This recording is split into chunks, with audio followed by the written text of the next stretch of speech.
जय हिंद दोस्तों, मैं Suman Patel Lead Mathematics YouTube channel पर आपका स्वागत करता हूं।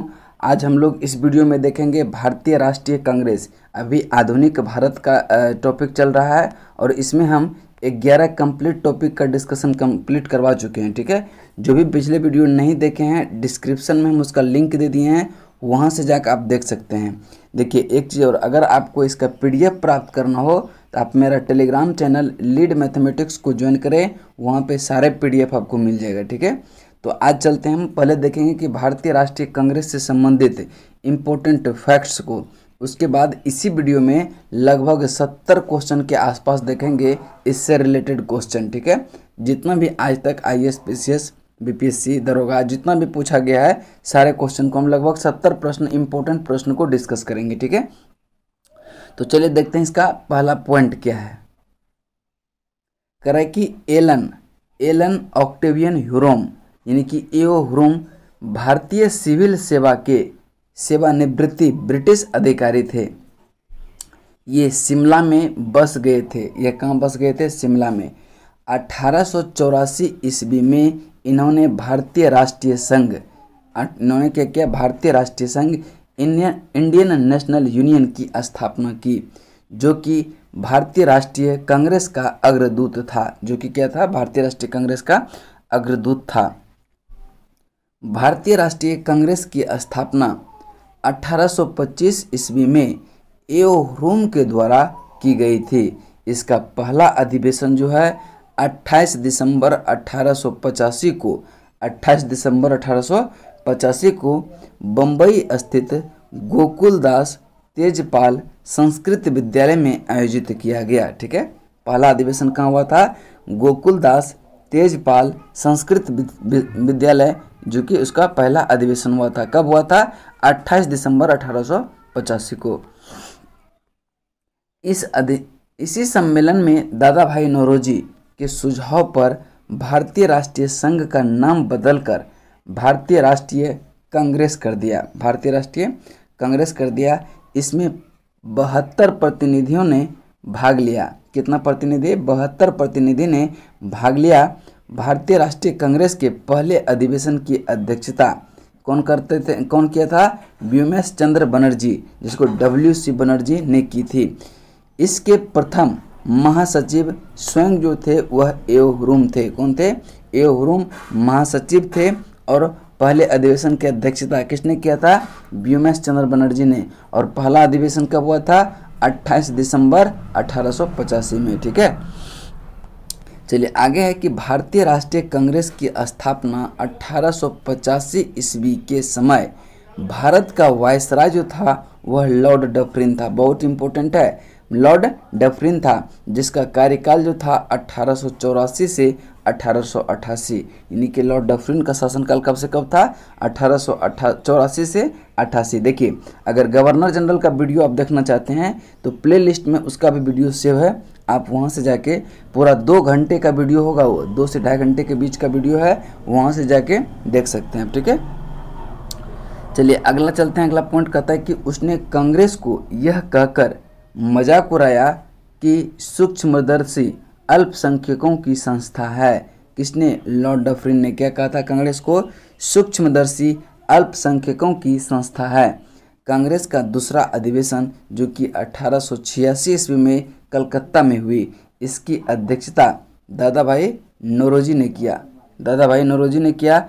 इसके अतिरिक्त दादा भाई नौरोजी ने 1893 में लाहौर अधिवेशन तथा 1906 में कलकत्ता अधिवेशन की अध्यक्षता किया था। यानी कि दादा भाई नौरोजी ने 3 अध्यक्षता 1886 में हो गया और 1893 और 1906 के कलकत्ता अधिवेशन में, ध्यान में रखेंगे। ठीक है, भारतीय राष्ट्रीय कांग्रेस के सर्वप्रथम मुस्लिम अध्यक्ष जो थे, मुस्लिम अध्यक्ष होने का गौरव बदरुद्दीन तैयब जी को यह भारतीय राष्ट्रीय कांग्रेस के 27 से 30 दिसंबर 1887 के मद्रास में संपन्न तीसरे अधिवेशन की अध्यक्षता किया था। इस अधिवेशन में कुल 607 प्रतिनिधि ने भाग लिया था। इसी सम्मेलन में पहली बार कांग्रेस के कार्य संचालन का भार प्रतिनिधियों की एक कमेटी के हाथों में सौंपा गया। यह कमेटी आगे चलकर विषय निर्धारणी समिति कहलाई। भारतीय राष्ट्रीय कांग्रेस का प्रथम निर्वाचित यूरोपीय अध्यक्ष था वह जॉर्ज यूले था, यानी कि प्रथम अंग्रेज अध्यक्ष कौन था? George Yule. इसने जो है भारतीय राष्ट्रीय कांग्रेस के इलाहाबाद में संपन्न हुए चतुर्थ अधिवेशन की अध्यक्षता किया था। किसने? जॉर्ज यूले ने। आपका कौन हो जाएगा? George Yule. चलते हैं अगला कह रहा है कि कांग्रेस के लिए समर्थन प्राप्त करने के उद्देश्य से जुलाई 1889 ईस्वी में लंदन में विलियम डिग्बी की अध्यक्षता में ब्रिटिश कमेटी ऑफ इंडिया की स्थापना की गई। ब्रिटिश कमेटी ऑफ इंडिया की स्थापना की गई। यह इंडियन नेशनल कांग्रेस की एक समिति थी। इस समिति ने भारतीय मामलों से अंग्रेजों को अवगत कराने के उद्देश्य से इंडिया नामक साप्ताहिक पत्र निकाला था। अब देखिए अगला है कि लाला लाजपत राय, जिन्हें लोग जो है शेरे पंजाब यानी पंजाब का सिंह कहते थे, वर्ष 1920 में कलकत्ता के विशेष अधिवेशन में भारतीय राष्ट्रीय कांग्रेस के अध्यक्ष बने। विशेष अधिवेशन 1920 में अध्यक्षता किसने की? लाला लाजपत राय। और लाला लाजपत राय को शेरे पंजाब यानी कि पंजाब का शेर कहते थे। इस अधिवेशन में असहयोग प्रस्ताव को स्वीकार कर लिया गया। उसके बाद अगला पॉइंट है करे कि Annie Besant, Shrimati Annie Besant अंग्ल आयरलैंड कुल से थी। वे 1907 से जो है 1933 तक थियोसॉफिकल सोसाइटी की प्रधान रही। कब से कब तक? 1907 से लेके 1937 तक एनी बेसेंट जो है थियोसॉफिकल सोसाइटी की प्रधान रही। वर्ष 1916 ईस्वी में होम रूल लीग के गठन किया तथा वर्ष 1917 में भारतीय राष्ट्रीय कांग्रेस की पहली महिला अध्यक्ष बनी। यहाँ से क्वेश्चन ये भी आएगा कि प्रथम महिला अध्यक्ष कौन बनी भारतीय राष्ट्रीय कांग्रेस की? तो आपका any Besant, Shrimati Annie Besant. भारतीय राष्ट्रीय कांग्रेस का 27वां अधिवेशन जो कि दिसंबर 1912 में बंकीपुर बिहार में संपन्न हुआ। इस अधिवेशन की अध्यक्षता आर.एन. माधोलकर ने किया था। 1912 का बंकीपुर अधिवेशन की अध्यक्षता किसने किया था? आर.एन. माधोलकर ने किया था। इस अधिवेशन में एओहुरुम को कांग्रेस का, देखिए इस अधिवेशन में जो है एओहुरुम को कांग्रेस का पिता कहा गया। यहाँ से क्वेश्चन ये भी पूछ सकता है कि कांग्रेस का पिता जो है एओहुरुम को कब कहा गया था? तो बंकीपुर अधिवेशन 1912 में। भारतीय राष्ट्रीय कांग्रेस तथा मुस्लिम लीग दोनों ने वर्ष 1916 में लखनऊ में अधिवेशन किया। चलिए नेक्स्ट पॉइंट है कि तदनुसार कांग्रेस तथा मुस्लिम लीग के बीच लखनऊ समझौता हुआ, जो कांग्रेस लीग योजना तथा लखनऊ पैक्ट के नाम से जाना जाता है। इसी अधिवेशन में उग्रपंथियों को, जिन्हें पिछले 9 वर्षों से कांग्रेस से निष्कासित कर दिया गया था, पुनः कांग्रेस में शामिल किया गया। कांग्रेस के लखनऊ अधिवेशन की अध्यक्षता अंबिका चरण मजूमदार ने किया। भारतीय राष्ट्रीय कांग्रेस के लखनऊ अधिवेशन 1916 में बाल गंगाधर तिलक ने कहा था। देखिए भारतीय राष्ट्रीय कांग्रेस के जो लखनऊ अधिवेशन 1916 में हुआ था, उसी में बाल गंगाधर तिलक ने कहा था कि स्वराज्य मेरा जन्मसिद्ध अधिकार है और मैं इसे लेकर रहूँगा। स्वराज्य मेरा जन्मसिद्ध अधिकार है और मैं इसे लेकर रहूँगा। यह बाल गंगाधर तिलक ने किस अधिवेशन में कहा था? तो लखनऊ अधिवेशन 1916 में। 1888 ईस्वी में सर सैयद अहमद खान ने एक संयुक्त भारतीय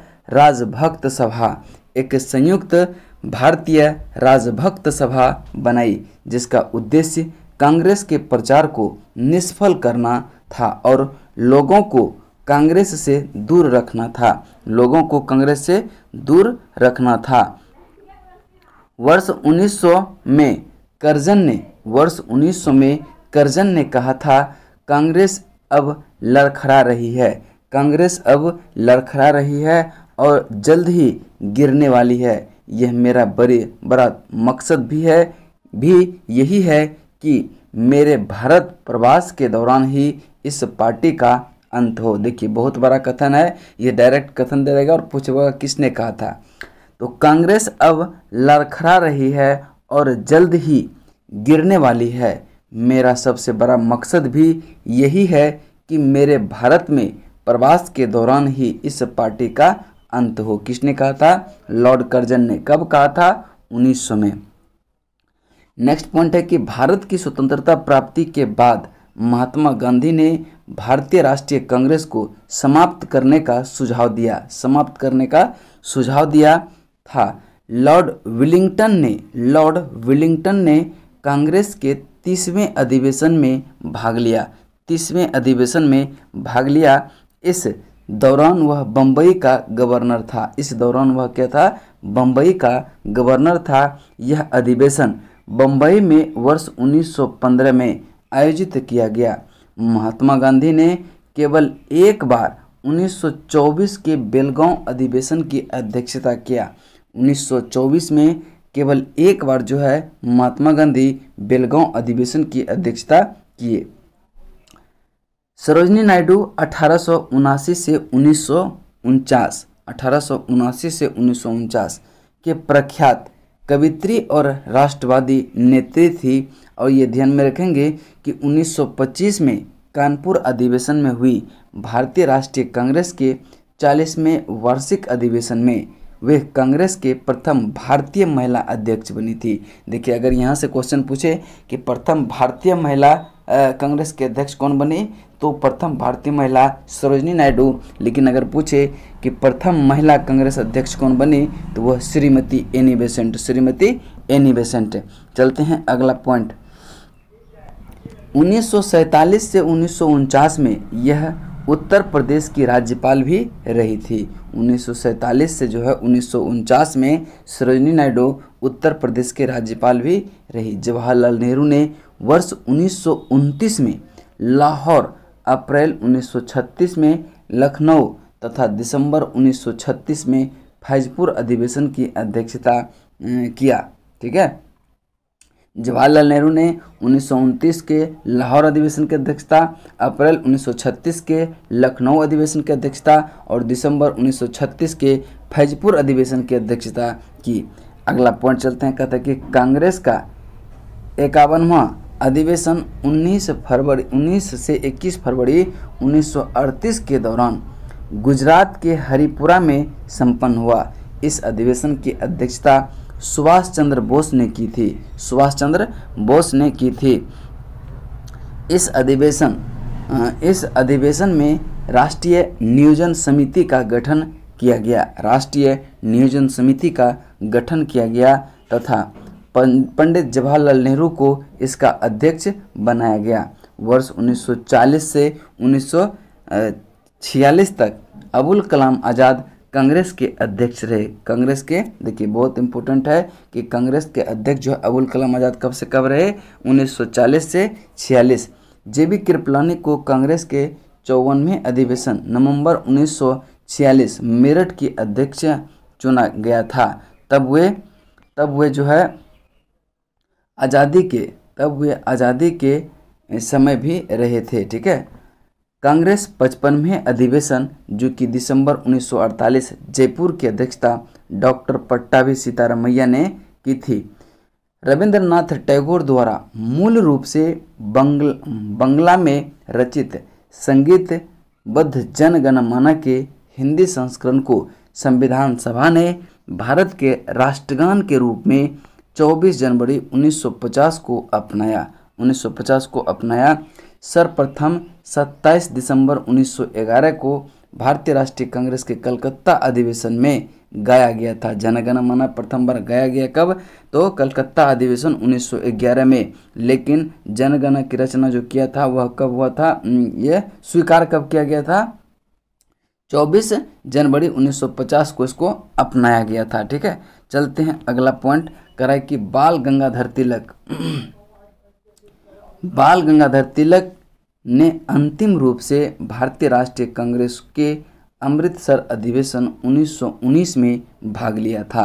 देखिए यहाँ तक जो भी भारतीय राष्ट्रीय कांग्रेस से इम्पोर्टेंट फैक्ट्स था सारे को हम लोग कवर कर चुके हैं। अब जो है इससे रिलेटेड लगभग 70 प्रश्न के आसपास हम देखेंगे। ठीक है, तो चलते हैं। पहला प्रश्न, भारतीय राष्ट्रीय कांग्रेस की स्थापना की थी किसने? तो किसने किया था? ए.ओ. हुरुम ने किया था। ऑप्शन ए आपका राइट आंसर होगा। चलिए देखते हैं इसकी व्याख्या को। कह रहा है कि एलन ऑक्टेवियन हुरुम, ए.ओ. हुरुम भारतीय सिविल सेवा के सेवानिवृत्त ब्रिटिश अधिकारी थे। यह शिमला में बस गए थे। 1884 ईस्वी में इन्होंने भारतीय राष्ट्रीय संघ की स्थापना की थी, जो कि भारतीय राष्ट्रीय कांग्रेस का अग्रदूत था। कलकत्ता, बम्बई तथा मद्रास का दौरा करने के उपरांत इन्होंने यह घोषणा की कि दिसंबर 1885 में भारतीय राष्ट्रीय संघ का एक सम्मेलन पुणे में आयोजित किया जाएगा, जिनमें 3 महाप्रांतों के सभी भागों के शिक्षित प्रतिनिधि शामिल होंगे। लेकिन पुणे में क्या हो गया था? हैजा फैल गया था। हैजा फैल जाने के कारण सम्मेलन का स्थल बदलकर तेजपाल संस्कृत विश्वविद्यालय जो है बम्बई कर दिया गया। भारतीय राष्ट्रीय संघ का पहला अधिवेशन जो हुआ, भारतीय राष्ट्रीय संघ का पहला अधिवेशन 28 दिसंबर 1885 को हुआ था। इसी सम्मेलन में दादा भाई नौरोजी के सुझाव पर इस संगठन का नाम बदलकर भारतीय राष्ट्रीय कांग्रेस कर दिया। नेक्स्ट प्रश्न है प्रश्न नंबर 2। कह रहा है कि भारतीय राष्ट्रीय कांग्रेस के संस्थापक थे, एक असैनिक सेवक थे। ऑप्शन ए आपका राइट आंसर होगा। चलते हैं नेक्स्ट प्रश्न नंबर आपका 3। कह रहा है कि भारतीय राष्ट्रीय कांग्रेस के संस्थापक कौन थे? देखिए यहाँ संस्थापक पूछे तो ए हुरुम मारेंगे, आंसर इसका राइट आंसर होगा ऑप्शन नंबर बी। चलिए अगला प्रश्न है प्रश्न नंबर आपका 4 नंबर प्रश्न को देखें। कहता है कि भारतीय राष्ट्रीय कांग्रेस की स्थापना कब हुई थी? तो भारतीय राष्ट्रीय कांग्रेस की स्थापना 28 दिसंबर 1885 को हुआ था। आपका right answer option number A हो जाएगा। चलिए देखते हैं इसकी व्याख्या। कह रहा है कि भारतीय राष्ट्रीय कांग्रेस की स्थापना 1885 ईस्वी में ए.ओ. हुरुम के द्वारा की गई थी, जो एक अवकाश प्राप्त अंग्रेज अधिकारी थे। इसका पहला अधिवेशन 28 दिसंबर 1885 को बम्बई स्थित गोकुलदास तेजपाल संस्कृत विद्यालय में आयोजित किया गया। इसमें कुल 72 प्रतिनिधि ने भाग लिया। कितना प्रतिनिधि? 72 प्रतिनिधि ने भाग लिया। भारतीय राष्ट्रीय कांग्रेस के पहले अधिवेशन की अध्यक्षता व्योमेश चंद्र बनर्जी ने की थी। इसके प्रथम महासचिव स्वयं ए.ओ. हुरुम थे। ही थे और अध्यक्षता प्रथम किसने किया था? W.C. बनर्जी। देखिए नेक्स्ट पॉइंट है कि भारतीय राष्ट्रीय कांग्रेस के प्रथम अधिवेशन में कितने प्रतिनिधियों ने भाग लिया था? तभी देखे थे कि 72 प्रतिनिधि ने भाग लिया था। ऑप्शन सी आपका राइट आंसर होगा। नेक्स्ट प्रश्न है, कह रहा है कि भारतीय राष्ट्रीय कांग्रेस का प्रथम अधिवेशन कहाँ हुआ था? तो प्रथम अधिवेशन बम्बई में हुआ था 28 दिसंबर 1885 को। 28 दिसंबर 1885 को। अगला प्रश्न है प्रश्न नंबर 7। भारतीय राष्ट्रीय कांग्रेस के पहले अध्यक्ष कौन थे? भारतीय राष्ट्रीय कांग्रेस के पहले अध्यक्ष की बात करें तो W.C. बनर्जी थे, लेकिन अगर संस्थापक की बात करें तो ए.ओ. हुरुम थे और महासचिव भी क्या थे? ए.ओ. हुरुम ही थे। ठीक है, चलते हैं अगला प्रश्न नंबर 8 नंबर प्रश्न है कि इनमें से किसने भारतीय राष्ट्रीय कांग्रेस के वार्षिक अधिवेशन की अध्यक्षता की थी? तो इसका देखिए दादा भाई नौरोजी ने नहीं किया था, ए.ओ. हुरुम भी नहीं किया था। और उसके बाद देखते हैं अगला प्रश्न, अगला क्या है। एस.एन. बनर्जी भी नहीं किए थे और W.C. बनर्जी आपका राइट आंसर हो जाएगा। W.C. बनर्जी आपका राइट आंसर होगा कि प्रथम वार्षिक अधिवेशन की अध्यक्षता W.C. बनर्जी ने किया था। ठीक है, ध्यान में रखेंगे। चलते हैं अगला प्रश्न। कहता है कि 1885 में इंडियन नेशनल कांग्रेस की अध्यक्षता किसने किया था? तो 1885 में, यानी कि प्रथम अधिवेशन पूछ रहा है, तो प्रथम अधिवेशन का किसने किया था? WC बनर्जी। ऑप्शन सी आपका राइट आंसर होगा। अगला प्रश्न है प्रश्न नंबर आपका 10। भारतीय राष्ट्रीय कांग्रेस के पहले अध्यक्ष थे, तो पहले अध्यक्ष कौन थे? Womesh Chandra Banerjee, WC Banerjee. Option C. अगला प्रश्न है 11 नंबर। निम्नलिखित में कौन भारतीय राष्ट्रीय कांग्रेस का प्रथम अध्यक्ष था? भारतीय राष्ट्रीय कांग्रेस का प्रथम अध्यक्ष WC बनर्जी। Option C. अगला प्रश्न है कि भारतीय राष्ट्रीय कांग्रेस 1885 में महासचिव कौन था? भारतीय राष्ट्रीय कांग्रेस का जो 1885 में महासचिव था वह स्वयं कौन था? एओ ह्रोम था। ठीक है, ऑप्शन ए। इसकी व्याख्या देख लेते हैं। कहता है कि भारतीय राष्ट्रीय कांग्रेस के 1885 ईस्वी में महासचिव एओ ह्रोम थे। इन्होंने ही कांग्रेस का गठन किया। WC बनर्जी यह 1885 ईस्वी में कांग्रेस के प्रथम अधिवेशन के अध्यक्ष थे। ठीक है, चलते हैं अगले प्रश्न की तरफ। अगला प्रश्न है 13 नंबर। भारतीय राष्ट्रीय कांग्रेस की स्थापना के समय भारत का वायसराय कौन था? तो भारत का वायसराय जो था लॉर्ड डफरिन था। ऑप्शन डी आपका राइट आंसर होगा, लॉर्ड डफरिन था। ठीक है, अब देखते हैं इसकी व्याख्या। देखिए, भारतीय राष्ट्रीय कांग्रेस की स्थापना के समय जो है भारत का वायसराय लॉर्ड डफरिन था, जिसका कार्यकाल जो था वह 1884 से 1888। उन्होंने कांग्रेस का यह मजाक उड़ाया था, यह कहकर मजाक उड़ाया था कि सूक्ष्मदर्शी अल्पसंख्यकों की संस्था है, सूक्ष्मदर्शी अल्पसंख्यकों की संस्था है। ध्यातव्य है कि लॉर्ड डफरिन के कार्यकाल में भारतीय राष्ट्रीय कांग्रेस की स्थापना को एक महत्वपूर्ण घटना माना जाता है। चलते हैं अगले प्रश्न की तरफ। अगला प्रश्न है, निम्न गवर्नर जनरलों में से किसने कांग्रेस को अत्यधिक अल्पसंख्यक लोगों का प्रतिनिधित्व करने वाले कहकर उपहास मनाया था? तो ये आपका लॉर्ड डफरिन ने कहा है कि निम्न गवर्नरों में से किसने कांग्रेस को अत्यधिक अल्पसंख्यक लोगों का प्रतिनिधित्व करने वाली संस्था कहकर उपहास किया था, यानी मजाक उड़ाया था? तो ये लॉर्ड डफरिन ने। ठीक है, चलते हैं अगला प्रश्न। प्रश्न नंबर आपका 15। 1885 में भारतीय राष्ट्रीय कांग्रेस के स्थापना के समय गवर्नर जनरल कौन था? तो लॉर्ड डफरिन था, जिसका कार्यकाल जो था 1884 से 1888 के बीच था। चलते हैं अगले प्रश्न। प्रश्न नंबर आपका 16 कहता है कि लॉर्ड डफरिन के वायसराय काल की एक महत्वपूर्ण घटना जो था वह भारतीय राष्ट्रीय कांग्रेस की स्थापना था। ऑप्शन सी आपका राइट आंसर होगा। ठीक है, चलिए अगला प्रश्न देखते हैं। प्रश्न नंबर आपका 17। किसने कांग्रेस को सूक्ष्मदर्शी अल्पसंख्यक जनता का प्रतिनिधित्व बताते हुए मजाक उड़ाया था? तो ये लॉर्ड डफरिन ने। ऑप्शन बी आपका राइट आंसर होगा। अगला प्रश्न है प्रश्न नंबर 18। कह रहा है कि निम्न में से कौन भारतीय राष्ट्रीय कांग्रेस की स्थापना अधिवेशन में उपस्थित नहीं था?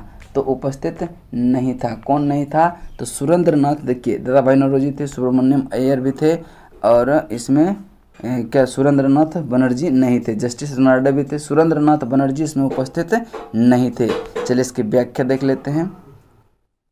1876 में बंगाल के युवा राष्ट्रवादियों ने सुरेंद्र नाथ बनर्जी और आनंद मोहन बोस के नेतृत्व में इंडियन एसोसिएशन का गठन किया गया। इंडियन एसोसिएशन का गठन किया।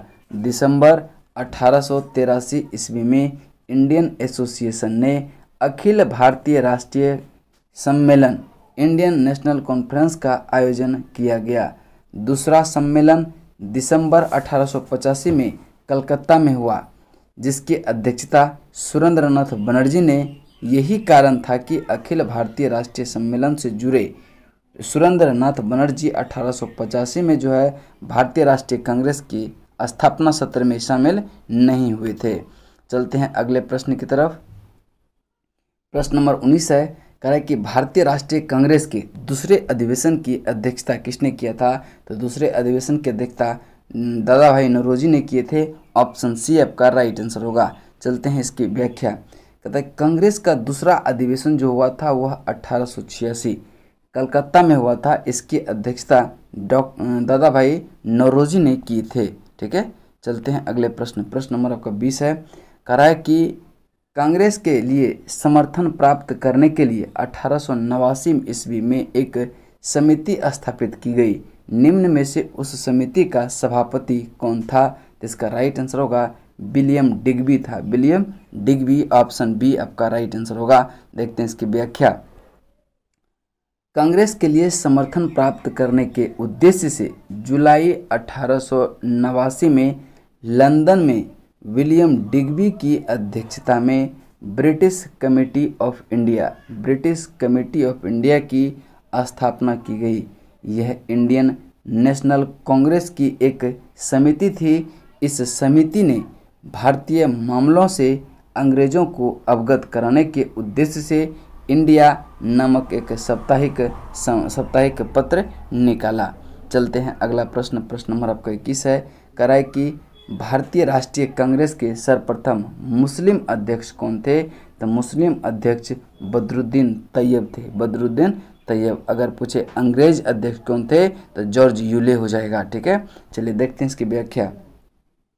भारतीय राष्ट्रीय कांग्रेस के सर्वप्रथम मुस्लिम अध्यक्ष होने का गौरव बदरुद्दीन तैयब जी को है। ये भारतीय राष्ट्रीय कांग्रेस के 27 से 30 दिसंबर 1887 के मद्रास में संपन्न हुए तीसरे अधिवेशन के अध्यक्ष पद के लिए चुने गए।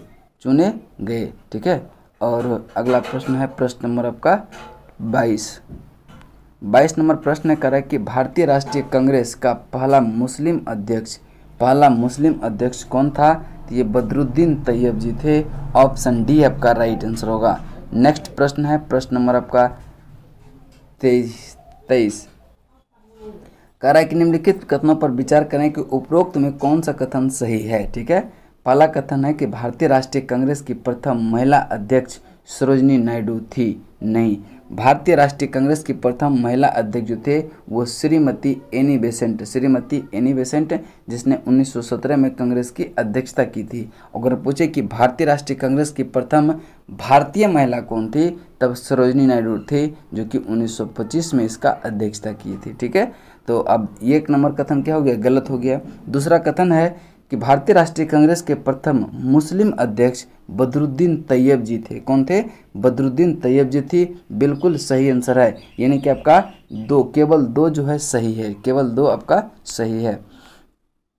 चलिए देखते हैं इसकी व्याख्या को। कह रहा है कि वर्ष 1917 में भारतीय राष्ट्रीय कांग्रेस की पहली महिला अध्यक्ष एनी बेसेंट बनी थी, जबकि 1925 में कानपुर में हुए भारतीय राष्ट्रीय कांग्रेस के 40वें वार्षिक अधिवेशन में सरोजिनी नायडू कांग्रेस की प्रथम महिला अध्यक्ष बनी। अतः कथन ए क्या है? असत्य है। भारतीय राष्ट्रीय कांग्रेस के सर्वप्रथम अध्यक्ष होने का गौरव बदरुद्दीन तैयब जी को है। ये भारतीय राष्ट्रीय कांग्रेस का अध्यक्ष 27 से 30 दिसंबर 1887 को मद्रास में संपन्न हुए तीसरे अधिवेशन की अध्यक्ष पद के लिए चुने गए थे।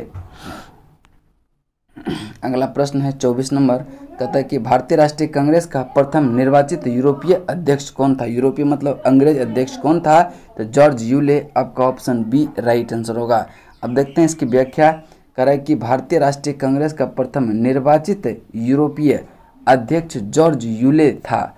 इसने भारतीय राष्ट्रीय कांग्रेस के चतुर्थ अधिवेशन 1888 की अध्यक्षता की थी। चलते हैं अगले प्रश्न। प्रश्न नंबर आपका 25। निम्नलिखित में कौन एक भारतीय राष्ट्रीय कांग्रेस से कभी संबद्ध नहीं रहे? तो इसका राइट आंसर होगा सर सैयद अहमद। सर सैयद अहमद ये कभी भी भारतीय राष्ट्रीय कांग्रेस से संबद्ध नहीं रहे, जबकि फिरोज मेहता, खान अब्दुल गफ्फार खान, हकीम अजमल खान ये सब कांग्रेस से संबंधित थे। चलिए देखते हैं इसकी व्याख्या। सर सैयद अहमद भारतीय राष्ट्रीय कांग्रेस से कभी संबद्ध नहीं रहे। 1857 के विद्रोह के समय वह कंपनी की न्यायिक सेवा में थे। वह कंपनी के प्रति पूर्णतः राजभक्त रहे। W. हंटर ने अपनी पुस्तक इंडियन मुसलमान में सरकार को यह सलाह दी थी कि वह मुसलमानों से समझौता कर उन्हें कुछ रियासतें देकर अपनी ओर मिलाए। इसी सुझाव पर कार्य करते हुए ब्रिटिश सरकार ने भारतीय राष्ट्रीय कांग्रेस के विरुद्ध सर सैयद अहमद को तैयार किया। कभी जो है हिंदू मुस्लिम एकता के हिमायती रहे सर सैयद अहमद कांग्रेस के प्रबलतम शत्रु बन गए थे। अंग्रेज के प्रति निष्ठा व्यक्त करने के लिए उन्हें राजभक्त मुसलमान पत्रिका का प्रकाशन आरंभ किया था तथा बनारस के राजा शिव प्रसाद के सहयोग से देशभक्त एसोसिएशन की स्थापना की। उन्होंने अपने विचारों का प्रचार तहजीब उल अखलाक पत्रिका द्वारा किया। 1875 में अलीगढ़ में उन्होंने एक मुस्लिम एंग्लो ओरिएंटल स्कूल की स्थापना किया, जहां पाश्चात्य विषय तथा विज्ञान और मुस्लिम धर्मशास्त्र दोनों ही पढ़ाए जाते थे। अगला प्रश्न है 26 नंबर। निम्नलिखित में से कौन भारतीय राष्ट्रीय कांग्रेस का अध्यक्ष कभी नहीं चुना जा सका? तो इसका राइट आंसर होगा बाल गंगाधर तिलक। यह कभी जो है भारतीय राष्ट्रीय कांग्रेस का अध्यक्ष नहीं चुना गया। तो इसका right answer option number D हो जाएगा। चलिए देखते हैं इसकी व्याख्या। देखिए, लाला लाजपत राय जिन्हें लोग प्रायः शेरे पंजाब यानी पंजाब का सिंह कहते थे, वर्ष 1920 में कांग्रेस के विशेष अधिवेशन में भारतीय राष्ट्रीय कांग्रेस के अध्यक्ष बने रहे। अनहैप्पी इंडिया के लेखक थे। लाला लाजपत राय अनहैप्पी इंडिया के लेखक थे। श्रीमती एनी बेसेंट अंग्ल आयरलैंड से थी। वह वर्ष 1907 से 1933 तक थियोसॉफिकल सोसाइटी की प्रधान रही। वर्ष 1916 में होम रूल लीग का गठन किया गया। वर्ष 1917 ईस्वी में भारतीय राष्ट्रीय कांग्रेस की पहली महिला अध्यक्ष बनी। भारतीय राष्ट्रीय कांग्रेस की पहली महिला अध्यक्ष कब बनी थी? 1917 में श्रीमती एनी बेसेंट। ठीक है। अगला पॉइंट है कि मोतीलाल नेहरू वर्ष 1919 और वर्ष 1928 में कांग्रेस के अध्यक्ष रहे। जनवरी 1923 में उन्होंने स्वराज्य पार्टी का गठन किया। तिलक महाराष्ट्र के चित्तपावन ब्राह्मण थे। उन्होंने केसरी तथा मराठा का संपादन किया। स्वराज्य मेरा जन्मसिद्ध अधिकार है, यह का प्रसिद्ध नारा था, किंतु वे कांग्रेस के अध्यक्ष कभी नहीं रहे। चलते हैं अगले प्रश्न। कह रहा है कि लाल बाल पाल त्रिगुट का कौन व्यक्ति भारतीय राष्ट्रीय कांग्रेस का अध्यक्ष नहीं रहा था? तो यही लाला लाजपत राय, यानी कि ऑप्शन ए आपका राइट आंसर होगा।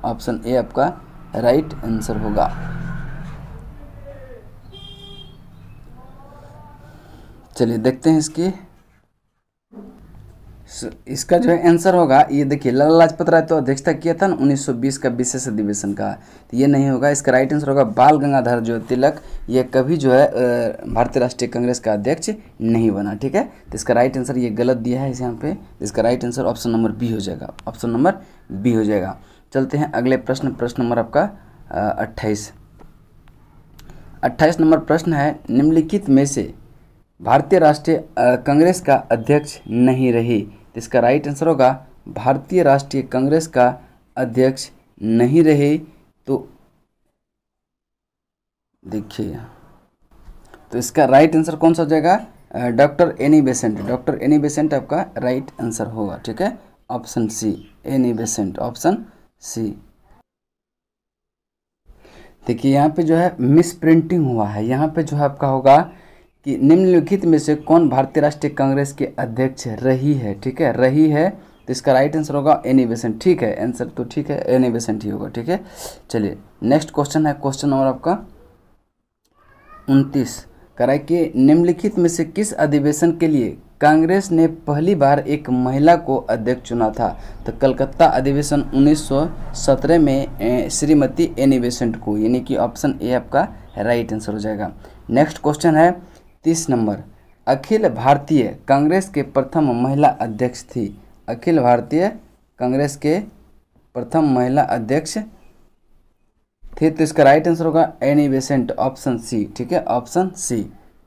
चलिए देखते हैं अगला प्रश्न। प्रश्न नंबर आपका 31 नंबर कह रहा है क्वेश्चन कि निम्नलिखित में से कौन भारतीय राष्ट्रीय कांग्रेस की प्रथम महिला अध्यक्ष थी?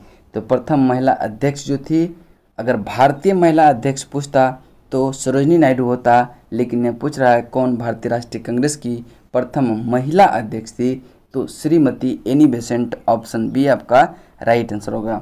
नेक्स्ट क्वेश्चन है 32। भारतीय राष्ट्रीय कांग्रेस की प्रथम महिला अध्यक्ष थी। प्रथम महिला अध्यक्ष कौन थी? इसका राइट आंसर होगा option number D, Annie Besant. ठीक है, चलते हैं अगला प्रश्न की तरफ। प्रश्न नंबर है आपका 33। कहता है कि भारतीय राष्ट्रीय कांग्रेस की प्रथम महिला अध्यक्ष doctor Shrimati Annie Besant, option B आपका राइट आंसर होगा। अगला प्रश्न है कांग्रेस के प्रथम भारतीय महिला अध्यक्ष कौन बनी? कांग्रेस के प्रथम भारतीय महिला अध्यक्ष, तो ये सरोजिनी नायडू 1925 में। ठीक है, देख लेते हैं इसकी व्याख्या। कराए कि सरोजिनी नायडू 1879 से 1949 प्रख्यात कवित्री और राष्ट्रवादी क्या नेत्री थी। 1925 में कानपुर में हुए भारतीय राष्ट्रीय कांग्रेस के 40वें वार्षिक अधिवेशन में वे कांग्रेस के प्रथम महिला अध्यक्ष बनी। वे महात्मा गांधी के विश्वास पात्र और निष्ठावान सहयोगी थी।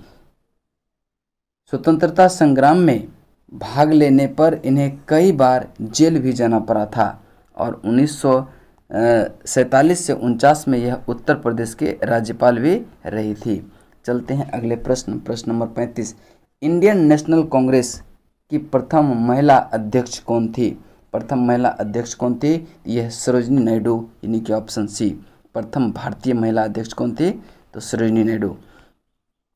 प्रश्न नंबर आपका चलते हैं 36। कथन निम्नलिखित कथनों पर विचार करें। भारतीय राष्ट्रीय कांग्रेस का प्रथम अधिवेशन कलकत्ता में नहीं बम्बई में हुआ था, तो प्रथम कथन क्या हो गया? गलत हो गया। दूसरा कथन है कि भारतीय राष्ट्रीय कांग्रेस का दूसरा अधिवेशन की अध्यक्षता दादा भाई नौरोजी ने किया था, ये बिल्कुल सही कथन है। नेक्स्ट है कि भारतीय राष्ट्रीय कांग्रेस का भारतीय राष्ट्रीय कांग्रेस तथा मुस्लिम लीग दोनों ने लखनऊ में 1916 में अधिवेशन किया तथा लखनऊ समझौता संपन्न हुआ, यानी कि 2 और 3 कथन क्या आपका सही है और यही आपका राइट आंसर होगा, ऑप्शन नंबर सी। चलिए देखते हैं इसकी व्याख्या को देख लेते हैं।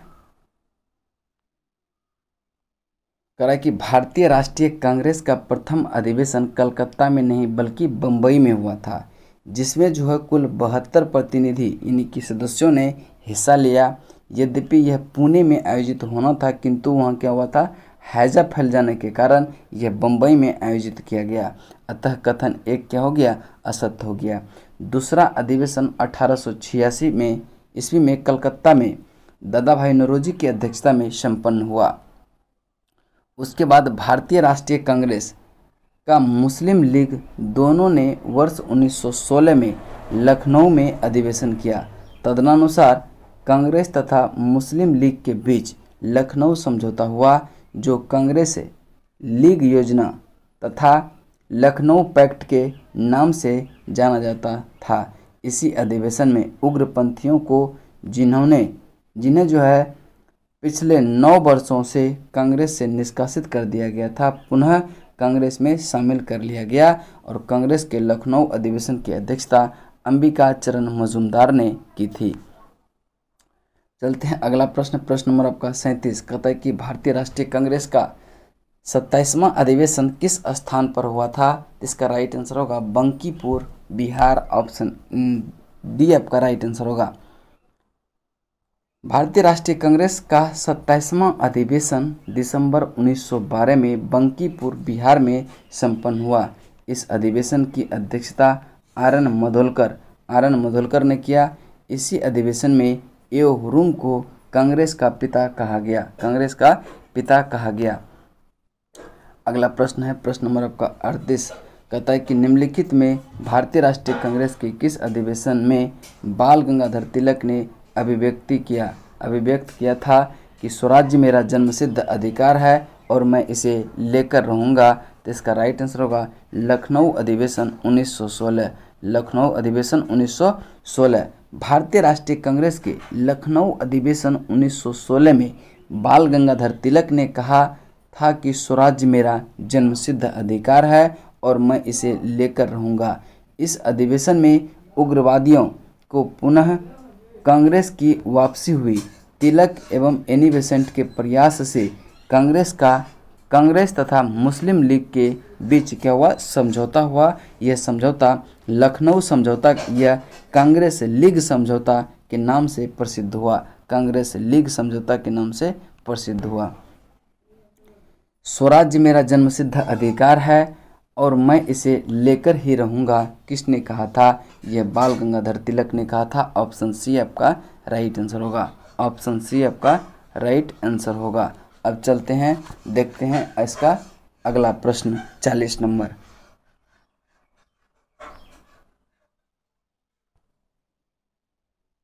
स्वराज्य मेरा जन्मसिद्ध अधिकार है और मैं इसे लेकर रहूँगा, यह वक्तव्य किसका है? यह वक्तव्य जो है यह बाल गंगाधर तिलक का है। ऑप्शन सी आपका राइट आंसर होगा। अगला प्रश्न है स्वराज्य मेरा जन्मसिद्ध अधिकार है और मैं इसे पाकर रहूँगा, किसने कहा था? तो Bal Gangadhar Tilak. Option C. Next प्रश्न है प्रश्न नंबर आपका 42। निम्नलिखित में से किसने कहा था स्वराज्य हमारा जन्मसिद्ध अधिकार है? तो बीजी तिलक, बाल गंगाधर तिलक। Option C. देखिए सब सेम प्रश्न है।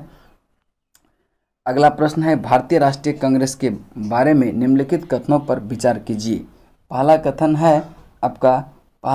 क्या है?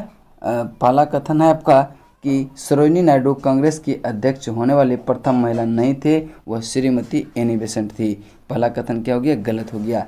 CR दास ने जब कांग्रेस अध्यक्ष के रूप में कार्य किया तो वह जेल में थे। यह बिल्कुल सही कथन है। नेक्स्ट है ऑक्टेवियन यानी कि एलन ऑक्टेवियन हुरुम प्रथम ब्रिटिश नागरिक थे जो कांग्रेस का अध्यक्ष बने।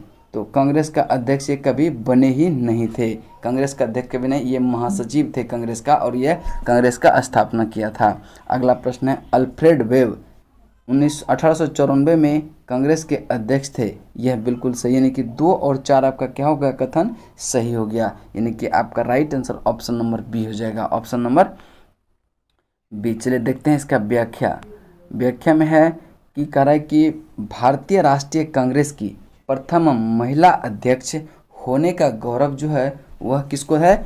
एनी बेसेंट को प्राप्त है, जिन्होंने 1917 में कलकत्ता अधिवेशन की अध्यक्षता की थी। एओ हुरुम भारतीय राष्ट्रीय कांग्रेस के संस्थापक थे। इसके अध्यक्ष कभी नहीं रहे थे, केवल महासचिव बने थे। उसके बाद CR दास जो कि 1922 में गया अधिवेशन की अध्यक्षता की थी, जबकि वर्ष 1921 में अहमदाबाद अधिवेशन में CR दास के अध्यक्ष नामित किया गया था, परंतु इस दौरान उनके जेल में होने के कारण इस अधिवेशन की अध्यक्षता हकीम अजमल खां ने की थी और दास ने जेल से कांग्रेस अध्यक्ष के रूप में कार्य किया। अल्फ्रेड वेब मद्रास अधिवेशन 1894 में भारतीय राष्ट्रीय कांग्रेस के अध्यक्ष रहे थे। ठीक है, चलते हैं अगले प्रश्न की तरफ। अगला प्रश्न है किसने कहा था कि कांग्रेस आंदोलन न तो लोगों द्वारा प्रेरित था, न ही उनके द्वारा सोचा गया या योजनाबद्ध किया गया था? तो यह कहा था लाला लाजपत राय ने कि कांग्रेस आंदोलन न तो लोगों द्वारा प्रेरित था और न ही उनके द्वारा सोचा या योजनाबद्ध किया गया था। यह लाला लाजपत राय ने कहा था। चलते हैं इसकी व्याख्या। लाला लाजपत राय ने अपने एक लेख में लिखा था कि कांग्रेस आंदोलन न तो लोगों द्वारा प्रेरित था, न ही यह उनके द्वारा सोचा या योजनाबद्ध किया गया था। चलते हैं अगला प्रश्न, प्रश्न नंबर आपका 45 नंबर प्रश्न है कि किसने कहा था कांग्रेस पतन के लिए लड़खड़ा रही है। मेरी सबसे बड़ी अभिलाषा है जब तक मैं भारत में हूँ कांग्रेस को शांतिपूर्ण समाप्ति में सहयोग करना है। तो यह कथन किसने कहा था? तो इसका राइट आंसर जो हो जाएगा वह हो जाएगा लॉर्ड कर्जन ने। कब कहा था? 1900 ईस्वी में कहा था, 1900 ईस्वी में कहा था। चलिए देखते हैं इसकी व्याख्या। अंग्रेज शासक समझते थे कि नरमपंथी के नेतृत्व में कांग्रेस काफ़ी कमज़ोर है, जनता में इनकी पैठ नहीं है, अतः इसे खत्म किया जा सकता है। इस नीति की सबसे बड़े प्रवक्ता थे लॉर्ड कर्जन। कौन थे? Lord Curzon. वर्ष 1900 में कर्जन ने कहा कि कांग्रेस अब लड़खड़ा रही है और जल्द ही गिरने वाली है। मेरा सबसे बड़ा मकसद भी यही है कि मेरे भारत प्रवास के दौरान ही इस पार्टी का अंत हो। वर्ष 1903 में उन्होंने मद्रास गवर्नर को लिखा, जब से मैं भारत आया हूँ मेरी नीति यही रही है कि किसी भी तरह कांग्रेस को नपुंसक बना दूं। वर्ष 1904 में कर्जन ने कांग्रेस अध्यक्ष के नेतृत्व में एक कांग्रेसी प्रतिनिधित्व से मिलने से इनकार कर दिया था। चलते हैं अगला प्रश्न, प्रश्न नंबर आपका 46। अध्यक्षीय संबोधन के समय जिस कांग्रेस अध्यक्ष ने हिंदी भाषा के लिए रोमन लिपि लागू करने की वकालत की थी वह कौन थे? सुभाष चंद्र बोस। ऑप्शन डी आपका राइट आंसर होगा। चलिए 46 के बाद आपका देख लेते हैं इसकी व्याख्या थोड़ा सा। अपने अध्यक्षीय संबोधन के समय सुभाष चंद्र बोस ने हिंदी भाषा के लिए रोमन लिपि लागू करने की वकालत की थी। सुभाष चंद्र बोस ने कांग्रेस के हरिपुरा अधिवेशन 1938 की अध्यक्षता की थी। चलते हैं अगले प्रश्न, प्रश्न नंबर आपका 47। भारत के स्वतंत्रता प्राप्ति के बाद निम्नलिखित में से किसने सुझाव दिया था कि भारतीय राष्ट्रीय कांग्रेस को समाप्त कर दिया जाए? तो इसका राइट आंसर जो हो जाएगा वह कौन सा हो जाएगा? इसका महात्मा गांधी ने दिया था। देखिए, भारत की स्वतंत्रता प्राप्ति के बाद महात्मा गांधी ने भारतीय राष्ट्रीय कांग्रेस को समाप्त करने का सुझाव दिया था। चलते हैं अगले प्रश्न, प्रश्न नंबर आपका 48। कहता है कि अमृतसर के भारतीय राष्ट्रीय कांग्रेस अधिवेशन 1919 के प्रस्ताव के अनुसार महात्मा गांधी द्वारा कांग्रेस का नया संविधान लिखने हेतु निम्नलिखित में से कि उनके सहयोग हेतु चुना गया था। निम्नलिखित में से किन्हें जो है उनके सहयोग हेतु चुना गया था? तो इसमें चुना गया था एनसी केलकर को और एगो चुना गया था आईबी सेन को, यानी कि 2 और 4 को चुना गया था। और इसका राइट आंसर देख लेते हैं किसमें है, 2 और 4 आपका ऑप्शन नंबर ए में है। चलते हैं अगला देखते हैं इसकी व्याख्या। कांग्रेस के संविधान लिखने हेतु महात्मा गांधी बेजी तिलक एवं सीआर दास के सहयोग चाहते थे, किंतु कार्याधिक्य के कारण इस हेतु नेताद्वय उपलब्ध नहीं हो सके। इन शीर्ष नेताओं के स्थानापन्न के रूप में इन्हीं नेताओं के कनिष्ठ सहयोगी एनसी केलकर और आईबी सेन को कांग्रेस संविधान के लेखन में महात्मा गांधी के सहयोग हेतु चुना गया था। अगला प्रश्न है, कह रहा है कि कांग्रेस के एक अधिवेशन में एक गवर्नर जनरल ने भाग लिया था। उक्त गवर्नर जनरल तथा अधिवेशन स्थल कौन सा था? तो इसका राइट आंसर होगा लॉर्ड विलिंगटन ने भाग लिया था 1915 के बम्बई अधिवेशन में, यानी कि ऑप्शन बी आपका राइट आंसर होगा। चलिए देखते हैं इसकी व्याख्या। कहता है कि लॉर्ड विलिंगटन ने कांग्रेस के बम्बई अधिवेशन में भाग लिया था। इस दौरान वह बम्बई का गवर्नर था। यह अधिवेशन बम्बई में 1915 में आयोजित किया गया। ध्यातव्य है तब विलिंगटन गवर्नर जनरल नहीं था। भारत के गवर्नर जनरल एवं वायसराय के रूप में उसका कार्यकाल 1931 से 36 रहा। नेक्स्ट क्वेश्चन है 50 नंबर क्वेश्चन है, कहता है कि भारतीय राष्ट्रीय कांग्रेस के निम्नलिखित अधिवेशनों में से किसकी अध्यक्षता सी विजय राघव चेरियार ने की थी? इसका राइट आंसर होगा नागपुर अधिवेशन 1920 की अध्यक्षता सी विजय राघव चेरियार ने की थी। चलते हैं इसकी व्याख्या। सी विजय राघव चेरियार ने भारतीय राष्ट्रीय कांग्रेस के नागपुर अधिवेशन 1920 की अध्यक्षता की थी। लखनऊ अधिवेशन 1916 की अध्यक्षता अंबिका चरण मजूमदार ने की थी, जबकि गया अधिवेशन 1922 की अध्यक्षता चित्तरंजन दास ने की थी। नागपुर अधिवेशन 1920 में ही सदस्यता शुल्क जो है 4 आना किया गया था, ताकि गरीब से गरीब व्यक्ति भी कांग्रेस में से जुड़ सके। ठीक है, चलिए उसके बाद है 51 नंबर। निम्नलिखित में से किस अधिवेशन में कांग्रेस ने पहली बार भारतीय रियासतों के प्रति अपनी नीति घोषित की थी? तो इसका राइट आंसर होगा नागपुर अधिवेशन में। ऑप्शन ए आपका राइट आंसर होगा। वर्ष 1920 में भारतीय राष्ट्रीय कांग्रेस ने अपने नागपुर अधिवेशन में रियासतों के प्रति अपनी नीति की घोषणा करते हुए उनके शासकों से यह मांग की कि प्रजा को पूर्ण उत्तरदायित्व सरकार दी जाए। अगला प्रश्न है प्रश्न नंबर आपका 52 नंबर प्रश्न है, कह रहा है कि निम्नलिखित कथनों पर कौन सा कथन सत्य है? तो पहला कथन है कांग्रेस के नागपुर सत्र 1920 के पश्चात प्रांतीय कांग्रेस समिति का गठन भाषाई आधार पर किया गया। यह कथन क्या है? सही है। दूसरा कथन है 1948 में कांग्रेस ने भाषाई आधार पर प्रांतों के गठन के मांग को अस्वीकार कर दिया था। यह कथन भी क्या है? सही है। इसका राइट आंसर कौन सा हो जाएगा? 1 और 2 दोनों सही है, तो आपका option number D right answer होगा। चलते हैं इसकी व्याख्या। कह रहा है कि वर्ष 1920 के कांग्रेस के नागपुर सत्र में भाषाई आधार पर प्रांतीय कांग्रेस समिति के गठन को मंजूरी प्रदान की गई थी, लेकिन स्वतंत्रता के उपरांत 1948 में भाषा के आधार पर प्रांतों के पुनर्गठन की मांग कांग्रेस ने ठुकरा दिया था। चलते हैं ऑप्शन आपका क्वेश्चन नंबर 53। 1922 में गया के इंडियन नेशनल कांग्रेस के अधिवेशन की अध्यक्षता किसने किया था? तो इसका CR दास ने किया था। आपका right answer option number A हो जाएगा। चलते हैं इसकी व्याख्या। 1922 में जेल से छूटने के बाद चित्तरंजन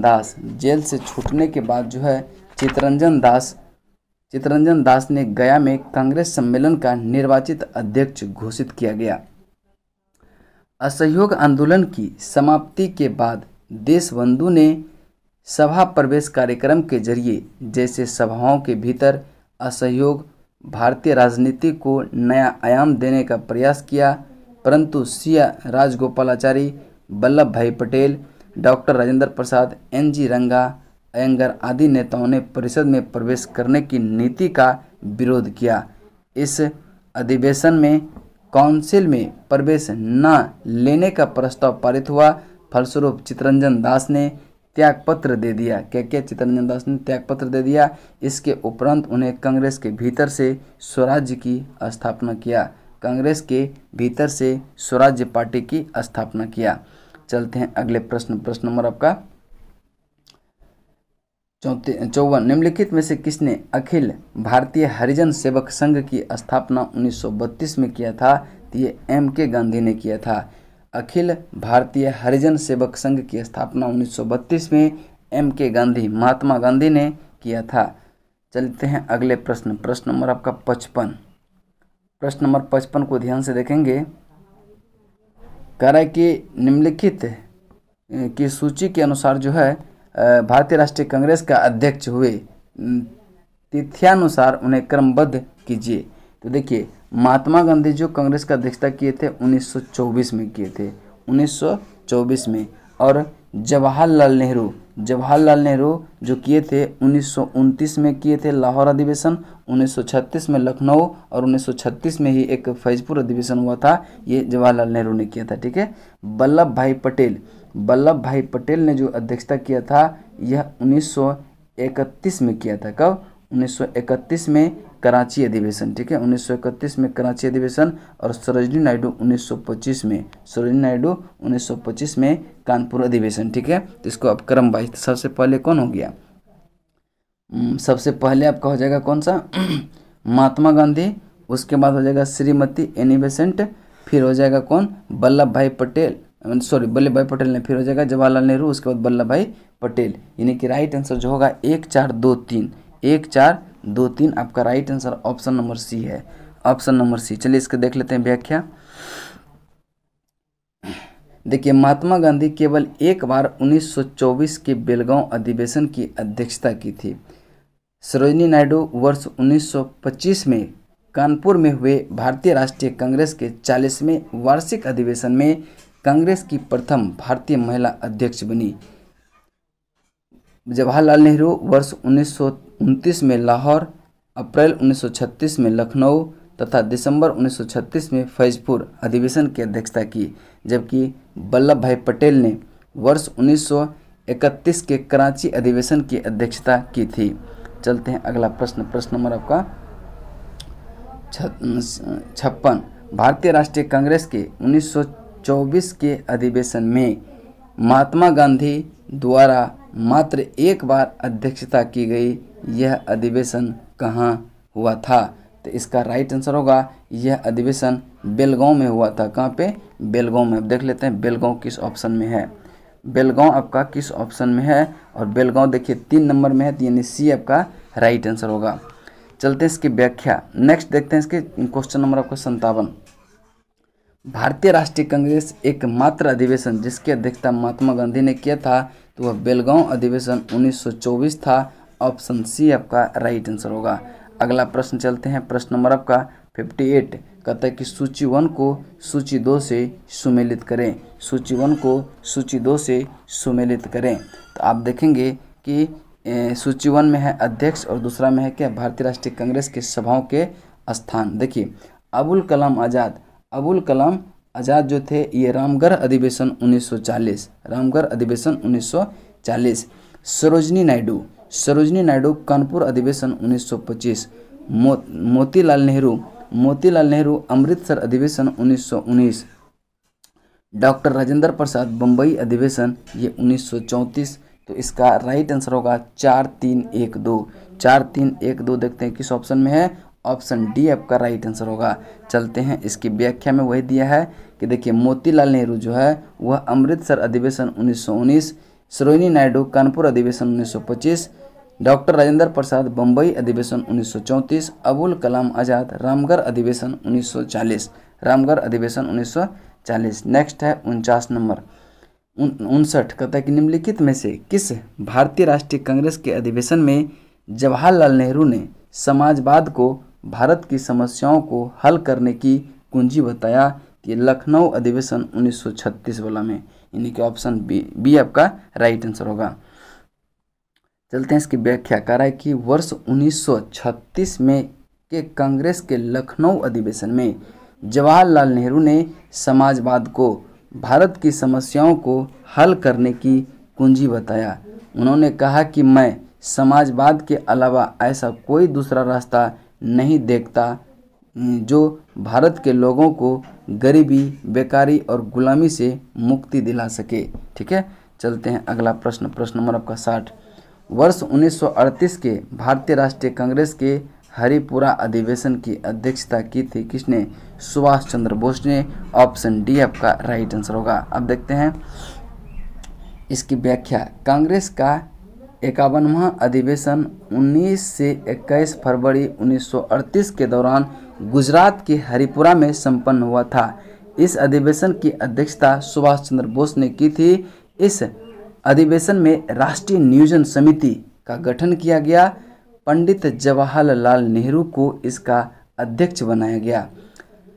उसके बाद राजेंद्र प्रसाद वर्ष 1934 में कांग्रेस अध्यक्ष चुना गया था। आगे चलकर वर्ष 1940 से 1946 तक अबुल कलाम आज़ाद कांग्रेस का अध्यक्ष रहे, जबकि जेबी कृपलानी को वर्ष 1946 में मेरठ कांग्रेस अधिवेशन में अध्यक्ष निर्वाचित किया गया था।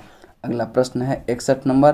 कहता है कि वर्ष 1938 के लिए भारतीय राष्ट्रीय कांग्रेस का अध्यक्ष किसे चुना गया? तो ये सुभाष चंद्र बोस को। ऑप्शन बी आपका राइट आंसर होगा। नेक्स्ट है 62, इनमें से कौन सबसे कम आयु में भारतीय राष्ट्रीय कांग्रेस का अध्यक्ष बनने वाला व्यक्ति था? तो इसका राइट आंसर होगा अबुल कलाम आज़ाद। Option B.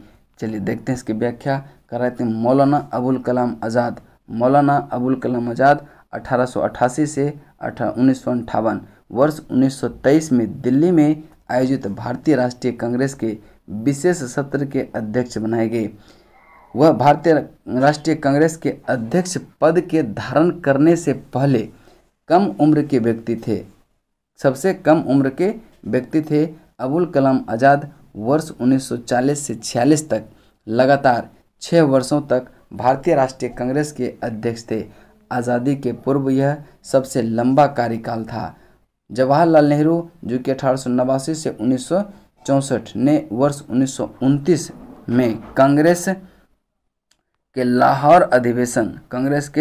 लाहौर अधिवेशन की अध्यक्षता की थी। आनंद मोहन बोस 1847 से 1906 जो कि 1898 में कांग्रेस के मद्रास अधिवेशन की अध्यक्षता किया, जबकि भूपेंद्र नाथ बोस 1859 से 1924 इसने जो है 1914 में कांग्रेस के मद्रास अधिवेशन की अध्यक्षता किया था। फिर है सूची 1 को सूची 2 से मिलाएं। सूची 1 को सूची 2 से मिलाएं। देखिए सबसे पहले देखेंगे कि कह रहा है कि सूची 1 को सूची 2 से मिलाएंगे। एक तरफ है कांग्रेस अध्यक्ष, दूसरा है हरिपुरा अधिवेशन। ठीक है, अधिवेशन स्थान तो डॉक्टर M.A. अंसारी यह आपका हो जाएगा मद्रास अधिवेशन। ठीक है, मद्रास अधिवेशन। पुरुषोत्तम दास टंडन ये नासिक अधिवेशन, और सरोजनी नायडू ये कानपुर, और सुभाष चंद्र बोस हरिपुरा। तो इसका राइट आंसर है 3 4 2 1 हो जाएगा। 3 4 2 1 आपका right answer option number C में है। अगला देखते हैं इसकी व्याख्या। कह रहा है कि हरिपुरा कांग्रेस अधिवेशन 1938 की अध्यक्षता सुभाष चंद्र बोस ने, नासिक अधिवेशन 1950 की अध्यक्षता पुरुषोत्तम दास टंडन ने, मद्रास अधिवेशन 1927 की अध्यक्षता डॉक्टर M.A. अंसारी एवं कांग्रेस अधिवेशन की अध्यक्षता 1925 सरोजनी नायडू ने की थी। नेक्स्ट क्वेश्चन है क्वेश्चन नंबर आपका 64, निम्नलिखित में कौन लगातार 6 वर्षों तक भारतीय राष्ट्रीय कांग्रेस का अध्यक्ष था? इसका राइट आंसर होगा अबुल कलाम आज़ाद 1940 से 46 तक। अबुल कलाम आज़ाद वर्ष 1940 से 46 तक लगातार 6 वर्षों तक भारतीय राष्ट्रीय कांग्रेस के अध्यक्ष थे। आज़ादी के पूर्व यह सबसे लंबा कार्यकाल था। आज़ादी के बाद सबसे लंबे कार्यकाल इस प्रकार है। इंदिरा गांधी 1978 से 84, राजीव गांधी 1985 से 91 और सोनिया गांधी 1998 से 2017 तक सबसे लंबा कार्यकाल सोनिया गांधी का रहा। चलते हैं अगला प्रश्न, प्रश्न नंबर 65, जब भारत स्वतंत्र हुआ तो उस समय कांग्रेस के अध्यक्ष कौन थे? ये JB कृपलानी थे। ऑप्शन सी आपका राइट आंसर होगा, JB कृपलानी। चलते हैं इसकी व्याख्या देख लेते हैं। कहता है कि जब भारत स्वतंत्र हुआ उस समय कांग्रेस के अध्यक्ष JB कृपलानी थे।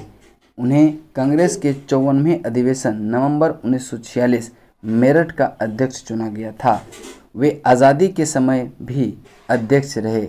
कांग्रेस के 55वें अधिवेशन दिसंबर 1948 जयपुर की अध्यक्षता डॉक्टर पट्टाभी सीतारामैया ने की थी।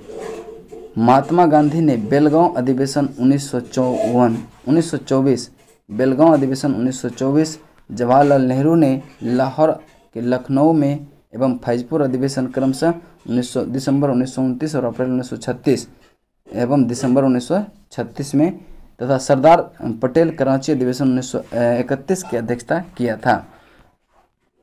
अगला चलते हैं प्रश्न नंबर 66, कह रहा है कि भारत के विभाजन के समय भारतीय राष्ट्रीय कांग्रेस का अध्यक्ष कौन था? ये JB कृपलानी था। ऑप्शन ए आपका राइट आंसर होगा।